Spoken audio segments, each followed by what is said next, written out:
वाला बुलेटिन खबर तो समझिए। अगले आधे घंटे में हम आपको दिन भर की चर्चित खबरें दिखाते हैं और खबर को विस्तार से समझाते भी हैं। तो आइए फटाफट से जान लेते हैं वो मुख्य खबरें जिस पर आज होगी हमारी नजर।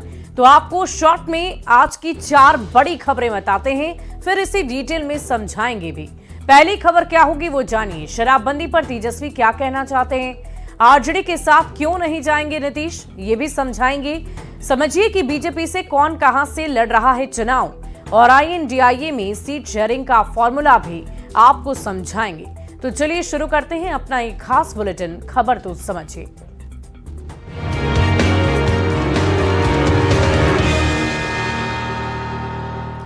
सिवान, छपरा और गोपालगंज में जहरीली शराब से मौत को लेकर नेता प्रतिपक्ष तेजस्वी यादव ने सीएम नीतीश कुमार पर निशाना साधा है। तेजस्वी ने सीएम नीतीश पर पहले शराब की दुकान खुलवाने और फिर शराबबंदी कर महात्मा बनने का ढोंग करने का आरोप लगाया, जिस पर एनडीए नेताओं ने पलटवार कर दिया है।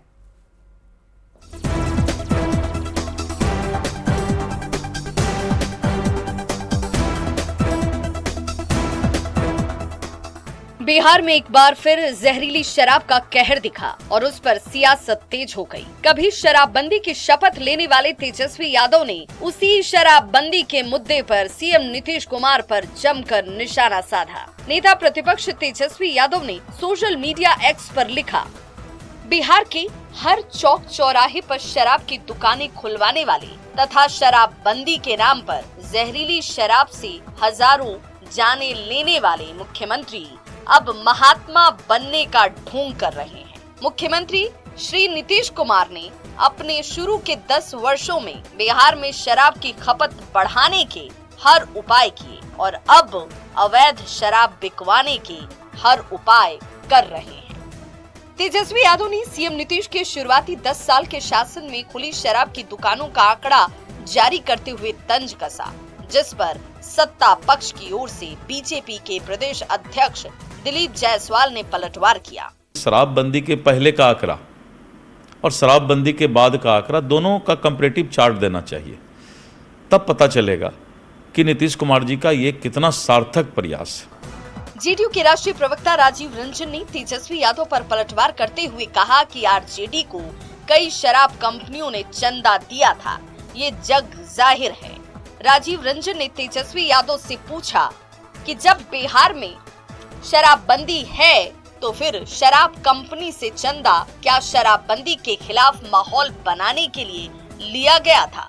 अगर तेजस्वी यादव इस तरह की बातें अगर कहते हैं, पहले के दुकानों की बात और उसके बाद शराबबंदी की बात, तो बिल्कुल जनता समझती है। बता दें कि शनिवार दोपहर तक सिवान, छपरा और गोपालगंज में जहरीली शराब से 44 लोगों की मौत हो चुकी थी, जिस पर अब सियासत तेज है। विरोधी शराबबंदी पर सवाल उठा रहे हैं, लेकिन सवाल है कि क्या शराबबंदी के पहले शराब से मौत नहीं होती थी? न्यूज़ 18 के लिए पटना से शैलेंद्र कुमार और दिल्ली से अमितेश सिंह के साथ ब्यूरो रिपोर्ट। और अब जरा तेजस्वी यादव ने जो आंकड़े जारी किए हैं उससे पहले देख लेते हैं और फिर ये समझेंगे कि क्या शराबबंदी को खत्म करने से मौतें रुक जाएंगी। तो तेजस्वी यादव का क्या आंकड़ा है वो देखिए। तेजस्वी ने यह आंकड़ा जारी किया है जिसमें 2004 से लेकर 2005 में इलाके में 500 से ज्यादा लोगों की जान चली गई। 2014 से 15 में दुकान की संख्या 2360 थी। 2004 से 5 में बिहार में 3000 शराब की दुकान लगाई गई थी और इसके अलावा 2014 से 15 में 6000 से अधिक शराब दुकान हो गई है। ये आंकड़े उनकी तरफ से जारी किए गए हैं। 1947 से लेकर 2005 तक बिहार में 3000 दुकान थी। 2005 से लेकर 2015 तक 10 साल में 6000 शराब की दुकान है, यानी कि 58 साल में हर साल औसतन 51 दुकान शराब की खुली है। और यही समझाने की कोशिश तेजस्वी कर रहे हैं। 2005 से लेकर 15 तक वही महाराष्ट्र से अधिक शराब बिहार के लोग पी रहे हैं, ये कहना है तेजस्वी यादव का। उनकी तरफ से जो आंकड़े पेश किए गए हैं उसके अनुसार 30,000 करोड़ की समानांतर अर्थव्यवस्था अवैध कारोबार में भी हो रही है। तो अब आप ये समझिए कि तेजस्वी यादव इन आंकड़ों के जरिए क्या बताना चाह रहे हैं। क्या शराबबंदी खत्म हो जाने पर मौतें नहीं होंगी? इसे समझने के लिए कुछ आंकड़ों को पहले देख लेते हैं। और दुनिया में हर साल शराब से करीब 30 लाख लोगों की जान जाती है, जो कि कुल मौतों का 5.3% है।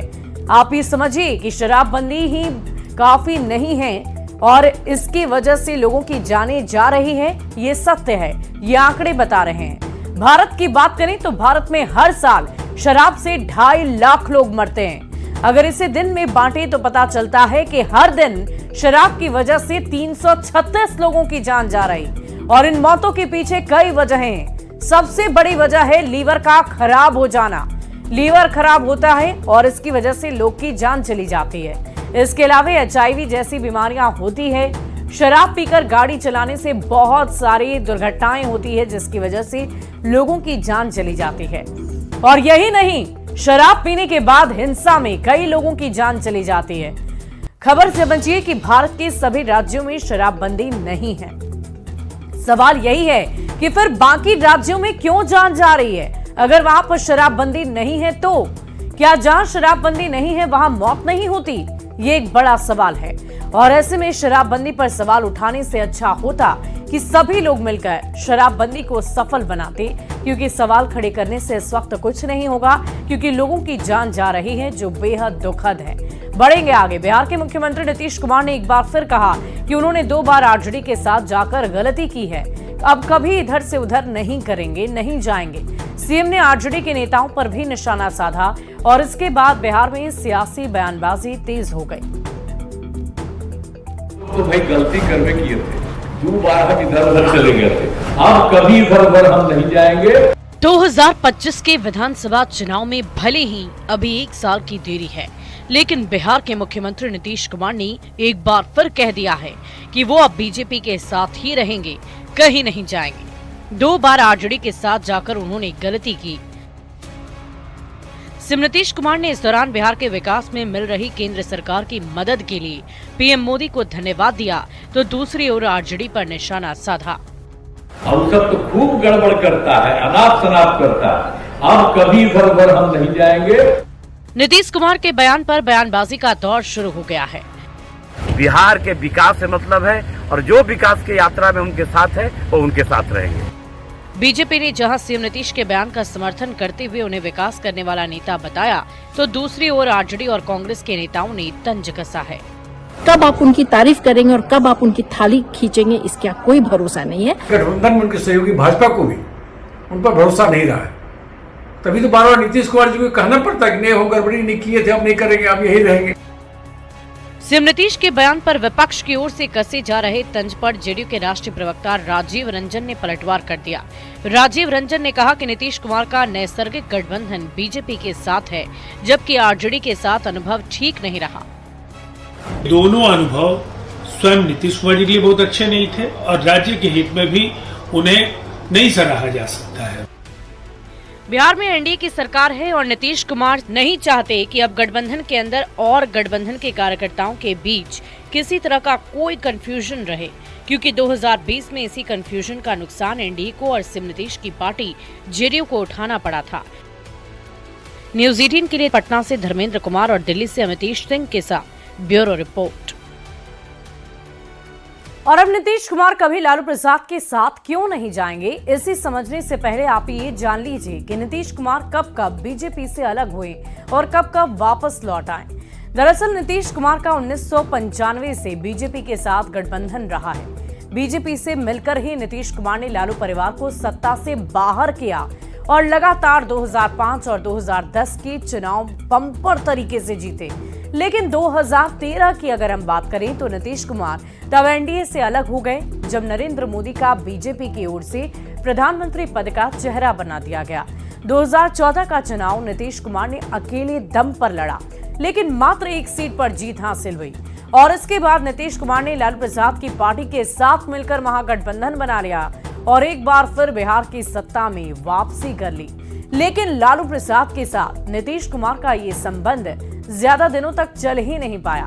लालू परिवार पर लगातार लगते भ्रष्टाचार के आरोपों की वजह से नीतीश कुमार 2017 में महागठबंधन छोड़कर एनडीए में चले गए और 2020 का चुनाव एनडीए के बैनर तले ही लड़ा और सरकार बना ली। 2020 के चुनाव में नीतीश की पार्टी अनुमान के अनुसार सीटें उन्हें मिली ही नहीं और बीजेपी जेडीयू में खटपट होने लगी। फिर साल 2022 में नीतीश कुमार बीजेपी को छोड़कर एक बार फिर से महागठबंधन में चले गए और 2024 के लोकसभा चुनाव को लेकर विपक्ष को एकजुट करने लगे। लेकिन जिस तरीके से इंडिया अलायंस में उनकी अनदेखी हुई, उससे नीतीश कुमार काफी नाराज हो गए। वहीं जनवरी 2024 को एक बार याद करिए, नीतीश कुमार एक बार फिर से एनडीए में वापस आ गए और एनडीए को लोकसभा चुनाव में 40 में से 30 सीटों पर जीत मिली और अब नीतीश भी मजबूत हैं और बीजेपी के साथ उनके रिश्ते भी बेहतरीन हो चुके हैं। समझिए कि आरजेडी से क्यों अलग हुए थे नीतीश कुमार, ये सवाल आपके जहन में उठ रहा होगा। तेजस्वी को सीएम बनाने की बात करने लगे थे आरजेडी नेता। लालू परिवार से जेडीयू नेताओं की नजदीकियों की बात हो रही थी। नीतीश ने पार्टी के नेताओं से एक एक कर राय विमर्श लिया। ग्राउंड लेवल पर आरजेडी से सामंजस्य न बैठने की बात देखी और आरजेडी के खिलाफ ही जीत कर आए थे। आरजेडी के नेता राम मंदिर पर लगातार बयान दे रहे थे। जेडीयू के कुछ विधायकों की बैठक की खबर आई और जेडीयू में टूट की आशंका जाहिर होने लगी और यही वजह थी कि नीतीश कुमार ने तुरंत एक्शन लिया। पार्टी में बड़ी सर्जरी शुरू की गई। पहले पार्टी की कमान अपने हाथ में ले ली और बीजेपी के साथ जाने का फैसला भी ले लिया और फिर आरजेडी से एक झटके में अलग हो गए। समझिए कि नीतीश आरजेडी के साथ न जाने की बात क्यों करते हैं। बार बार आपने सुना होगा कि नीतीश कुमार ये कहते हैं कि गलती हो गई, लेकिन अब ये गलती दोबारा नहीं दोहराएंगे। एनडीए के अंदर किसी तरह का कंफ्यूजन ना रहे, ये कोशिश उनकी तरफ से की जाती है। गठबंधन को लेकर कार्यकर्ताओं के मन में कोई शंका ना रहे, ये कोशिश उनकी तरफ से की जाती है।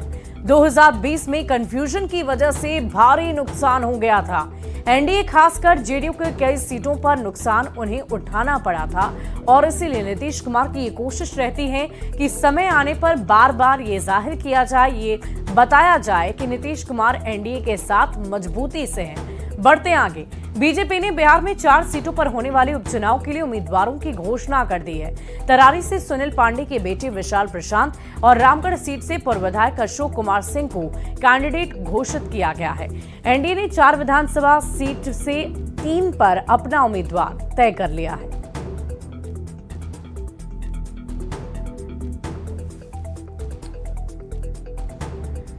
और आइए अब ये समझते हैं कि बिहार में किन 4 सीटों पर उपचुनाव हो रहे हैं। ये सीटें हैं तरारी, रामगढ़, बेलागंज और इमामगंज। ये 4 ऐसी सीटें हैं जहां पर उपचुनाव बिहार में होने हैं। तरारी, रामगढ़, बेलागंज और इमामगंज।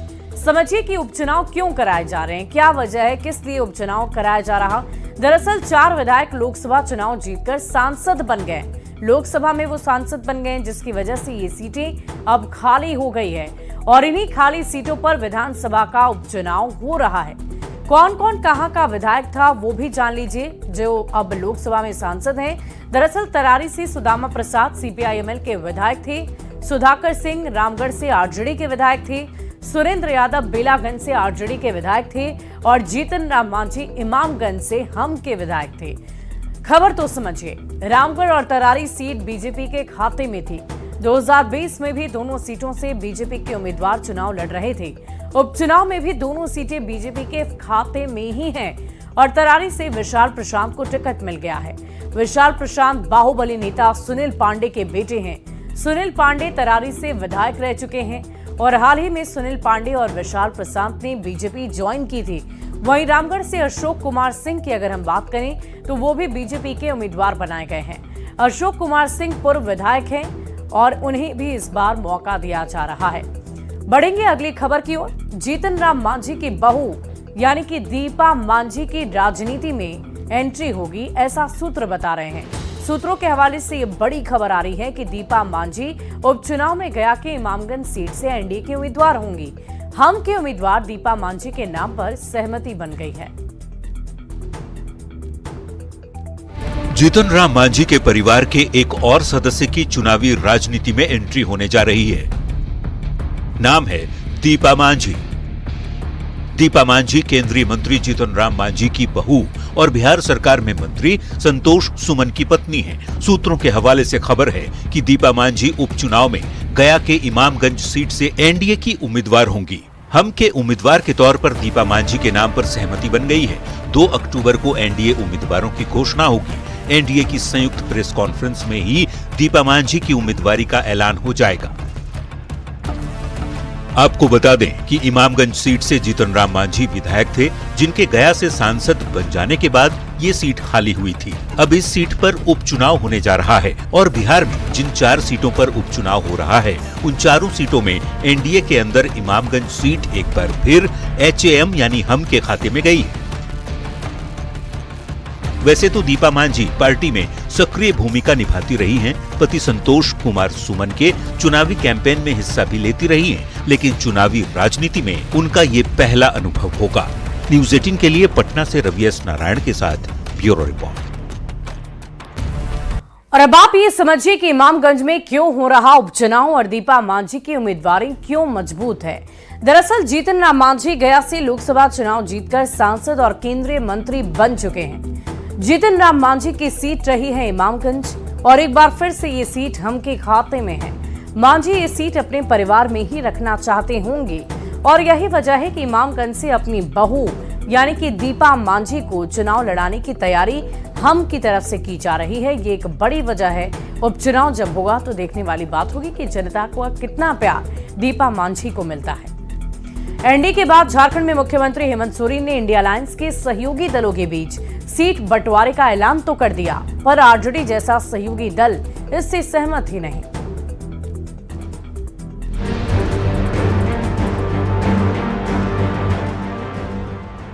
इंडी अलायंस में सीट शेयरिंग को लेकर दिन भर गहमा गहमी बनी रही। जेएमएम, कांग्रेस और आरजेडी के बीच सीटों के बंटवारे की गुत्थी सुलझाने के लिए मुख्यमंत्री हेमंत सोरेन और कांग्रेस नेता राहुल गांधी से लेकर आरजेडी के नेता तेजस्वी यादव जैसे दिग्गजों का रांची में जमावड़ा लगा रहा। दोपहर बाद मुख्यमंत्री हेमंत सोरेन मीडिया के सामने आए और इंडी अलायंस के सहयोगी दलों के बीच सीट बंटवारे पर सहमति बनने का ऐलान कर दिया।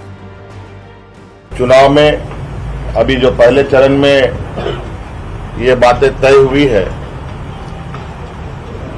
कि राज्य के 70 सीटों पर इंडिया गठबंधन के जेएमएम कांग्रेस के प्रत्याशी होंगे। इंडी अलायंस में जो सहमति बनी है उसके तहत 70 सीट पर जेएमएम और कांग्रेस के उम्मीदवार होंगे, जबकि आरजेडी और सीपीआई-एमएल को 11 सीट मिलेगी। इसके तहत जेएमएम को 43 से 45 सीट मिलने की बात कही जा रही है, जबकि कांग्रेस 25 से 27, आरजेडी को 7 और सीपीआई-एमएल को 4 सीट देने की बात हो रही है। पर आरजेडी 9 सीट से कम पर मानने को तैयार नजर नहीं आ रही। हम किसी खास वजह से आपके समक्ष आए हैं। आप देख सकते हैं हमारी पूरी लीडरशिप, हमारे नेता प्रतिपक्ष तेजस्वी जी के आग्रह पे हम सब यहाँ हैं। और 2024 की झारखंड विधानसभा का रण क्षेत्र तैयार है और दोनों ही गठबंधन विधानसभा के रण के लिए बिल्कुल तैयार है। और एक तरफ एनडीए है तो दूसरी ओर आईएनडीआईए गठबंधन। एनडीए में बीजेपी, आजसू नीतीश कुमार की पार्टी, जेडीयू और चिराग पासवान की पार्टी एलजेपीआरवी शामिल है, तो आईएनडीआईए गठबंधन में जेएमएम, कांग्रेस, आरजेडी और सीपीआईएमएल शामिल है। दोनों ही गठबंधन की ओर से सीटों का बंटवारा करीब करीब हो चुका है। एनडीए की अगर हम बात कर लें तो बीजेपी 68 सीटों पर चुनाव लड़ने जा रही है, तो आजसू के खाते में 10 सीटें आई है, जबकि नीतीश कुमार की पार्टी को 2 और चिराग पासवान की पार्टी को 1 सीट दी गई है। दूसरी ओर अगर हेमंत सोरेन सीट बंटवारे का ऐलान कर दिया है, लेकिन आरजेडी के नाराज होने की बात भी सामने आ रही है। फिलहाल अभी जिस फॉर्मूले के तहत सीटें बांटी गई उन्हें जानते हैं। जेएमएम के खाते में 43 से 45 सीट आई है, तो कांग्रेस के खाते में 25 से 27 सीट आई है। वहीं आरजेडी को 7 और सीपीआईएमएल को 4 सीटें मिली है। सीट बंटवारे से नाराज आरजेडी की ओर से सभी तरह के विकल्प खुले रखने की बात कही जा रही है। और अब 2024 के झारखंड के आदेश को समझने के लिए 2019 के रिजल्ट की ओर और वोट शेयर को भी जानना आपके लिए जरूरी है। दरअसल 2019 में महागठबंधन के अंदर 3 बड़े दल शामिल थे, जेएमएम, कांग्रेस और आरजेडी। जेएमएम 18.72% वोट जेएमएम को मिले थे, तो कांग्रेस के खाते में 13.88% वोट गए, जबकि आरजेडी को 2.75% वोट मिले। यानी तब के महागठबंधन को कुल मिलाकर 47% वोट मिले थे और जेएमएम की सरकार बन गई थी। तो दूसरी ओर बीजेपी अकेली चुनाव लड़ी और वोट शेयर के हिसाब से सबसे बड़ी पार्टी बनकर उभरी। बीजेपी को 33.37% वोट मिले। मतलब ये कि जेएमएम से करीब 15% ज्यादा वोट पाकर भी बीजेपी सत्ता से बाहर हो गई थी। तो अगर बीजेपी की हम बात करें तो बीजेपी की तरफ सहयोगियों के साथ चुनाव लड़ती तो 2019 का रिजल्ट कुछ और हो सकता था। कैसे, वो भी जान लीजिए।